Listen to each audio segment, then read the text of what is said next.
Mengawali informasi pertama, pemirsa, kecelakaan maut yang melibatkan bus ALS dan truk tangki bahan bakar minyak yang mengakibatkan sejumlah korban meninggal dunia.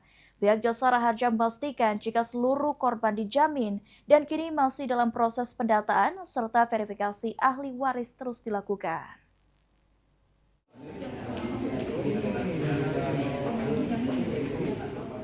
Kecelakaan tragis yang melibatkan bus ALS dan truk tangki BBM di Jalan Lintas Sumatera, Desa Karangjaya, Kabupaten Musirawas Utara yang menimbulkan korban jiwa dipastikan akan dijamin asuransinya.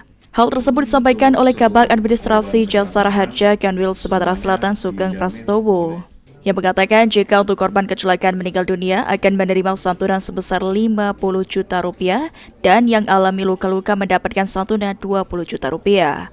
Nantinya santunan diberikan kepada ahli waris yang sah oleh pihak Jasara Harja.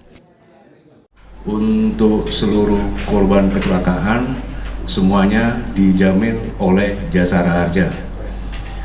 Dan yang kedua, jumlah santunan untuk berkorban meninggal dunia adalah 50 juta rupiah diberikan kepada ahli waris korban, dan untuk yang luka-luka itu sampai dengan maksimal 20 juta.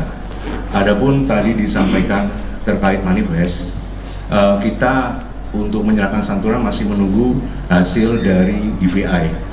Jadi fix semua hasil dari DPI. Lalu kita juga saat ini juga masih mendata keluarga korban. Saat ini Jasara Harja juga tengah melakukan pendataan bersama Dukcapil untuk pencocokan data dari para korban, di mana proses verifikasi masih terus dilakukan untuk memastikan ahli waris yang berhak menerima santunan sesuai aturan yang berlaku.